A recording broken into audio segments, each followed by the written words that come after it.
This tournament started out as a disaster. In the very first hand, we get dealt pocket jacks. We see him in raise from under the gun and we decide to get sneaky, setting the trap with a call as the button is pretty short and we cover them, which is massive given it's a bounty tournament, and we instantly win $75 by knocking them out. Just as we hoped, the button jams. Under the gun wants the bounty and so do we. We planned for this. He jams, we're not going anywhere with jacks given we cover them both. I practically snap call. Let's play a 336 big blind pot. Under the gun shows the queen 10 suited and the button has ace king suited. We're ahead. Let's just hold to win this massive pot and $150 in bounties.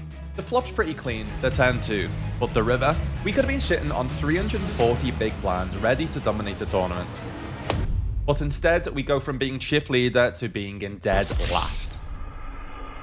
A chip in a chair is one of the most famous stories in poker history. In 1982, Jack Strauss lost every single chip in his stack except for one. From one chip to winning $520,000. Now, we're not left with just one chip, but it's pretty close. So let's see if we can repeat history. A few hands later, I wake up with pocket nines. With an open and 2 calls, sitting on 35 big blinds in the big blind. There's only one move here, and we jam. Under the gun snap calls, which isn't too good. But we're facing king, queen, and we're practically flipping. The flop's okay, but now my opponent can hit any king, queen, or 10 to win. That's a lot of outs to avoid, but thankfully our pocket pair holds up this time. I spend some time just folding until I get my next playable hand. Under the gun one opens, we're next to act, and I look down at pocket jacks again. We raise it up, there's a call, a jam, and another jam. With 33 big blinds, we aren't going anywhere. Again, we're ahead, dominating pocket 8s, but flipping for our tournament life against ace king. In poker tournaments, you have to win your flips, and this time, I do just that.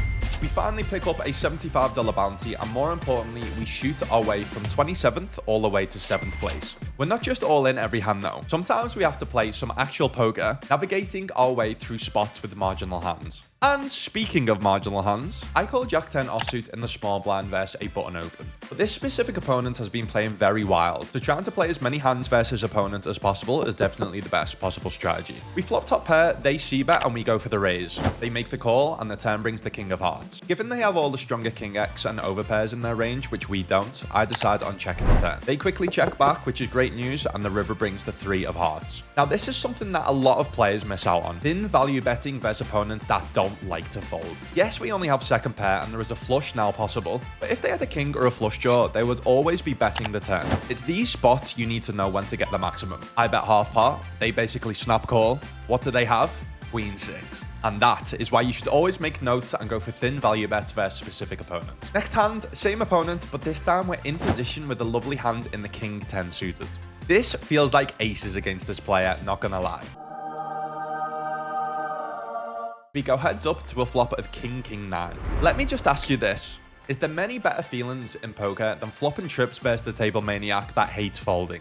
No, I don't think there is, especially when we cover them in a bounty tournament. They check, we see bet small, and they make the call. The turn produces the 6 of diamonds, bringing in a backdoor flush draw. It's time to start going big. I bet pot, and they obviously don't fold. The river makes life even greater in giving us a full house on the 10 of clubs river. With 33 big blinds in the middle, and them only having 34.8 big blinds left behind, there's only one play here in jamming all in.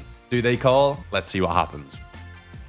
Queen Jack gets there as well, which is going to call us now as well, so that's really nice.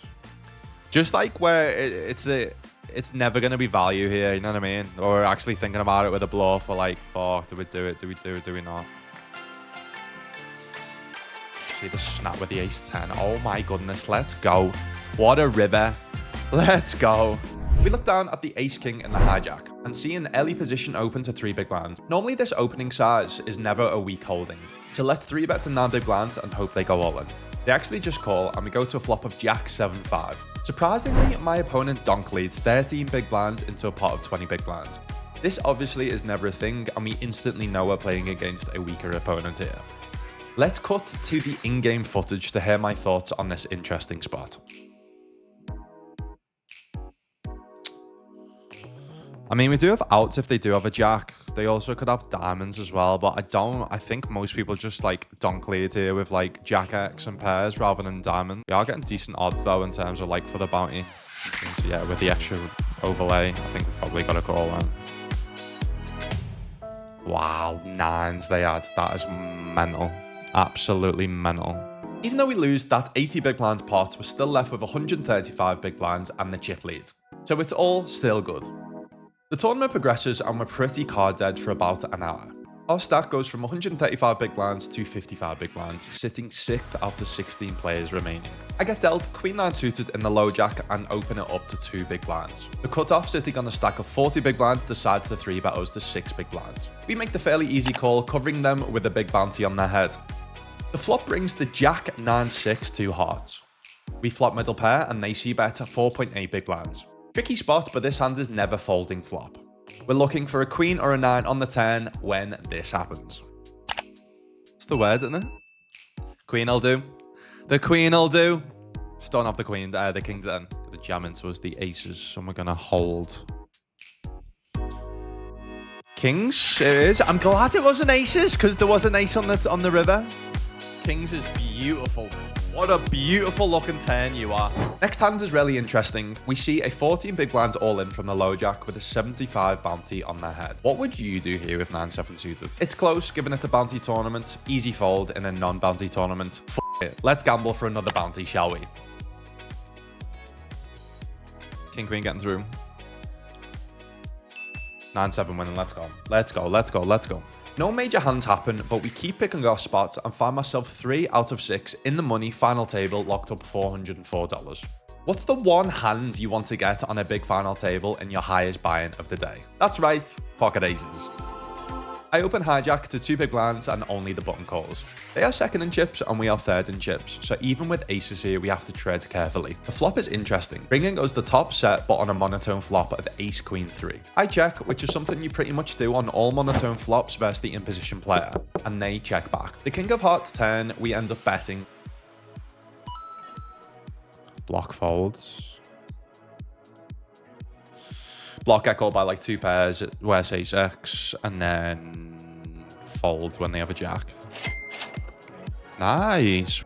And we take down a small but important pot. We again look down at a premium on the button with pocket 10. I open to 2 big blinds and the big blind defends. The flop is 9-8-7 rainbow, which isn't the best for our range, given they now have a lot of 2 pairs and straights. But it's decent for our hand. I see bet small and they just call, which is great news, as I think if they had a better hand than ours, we would see a raise from them on the flop. The 10 is a 3 of diamonds, which is a blank, but now does bring in the backdoor flush. My hand needs a lot of protection, and we can also get called by a lot of combo draws and worse pairs, so I decide on the pot size bet on the turn.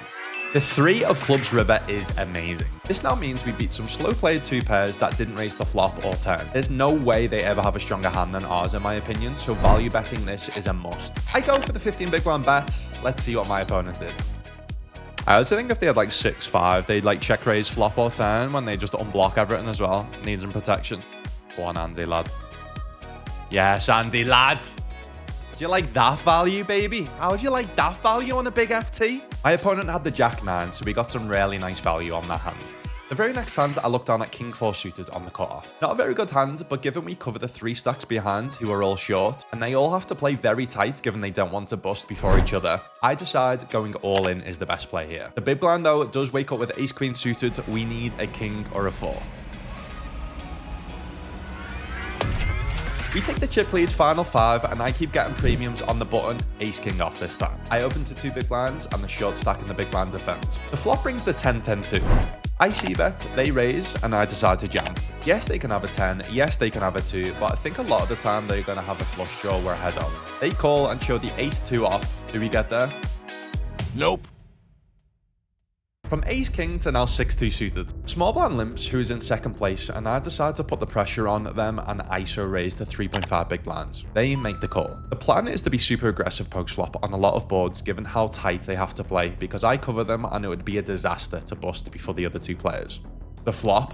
Just the 6-6-3. I see bet small, they call. 10 is the 9 of spades, which now brings 2 flush draws. Yes, I have trips, but I still need a lot of protection, and using a big geometric size here and sizing up for a river all in is the best possible play. So I bet 10 big blinds and they make the call. The 8 of spades river is super interesting, and more so because my opponent decides to donk 3 big blinds into a pot of 32.5 big blinds. The question I asked myself in-game is if we jam here, are we ever getting called by worse? I don't think so. Even though I think the size by my opponent is most likely never a flush or a boat, because sometimes it could be a straight, and because if we jam, we don't get called by worse hands, I decide to just call. Let me know what you think of this call in the comment section. They show king 9 and we win. Weird spot, weird hand, ICM is weird. But at least we won and build on our chip lead. Still 4-handed, the cutoff jams for 10 big blinds and we wake up with aces in the big blind. We snap call, they show king jack off and we hold. We win the biggest bounty and are now locked up 1100 in cashes. 3-handed, we decide to assert our authority as the chip leader and open jam 4s on the button. We cover both opponents who have roughly 20 big blinds each effective. The small blind calls with king queen off and it's a race. We either hold and take a massive chip lead heads up, or we lose and 3-handed becomes a bit more of a battle. Alright, let's make the call with the king queen. Can we hold to get heads up? Heads up it is versus a very solid opponent. This is going to be tough.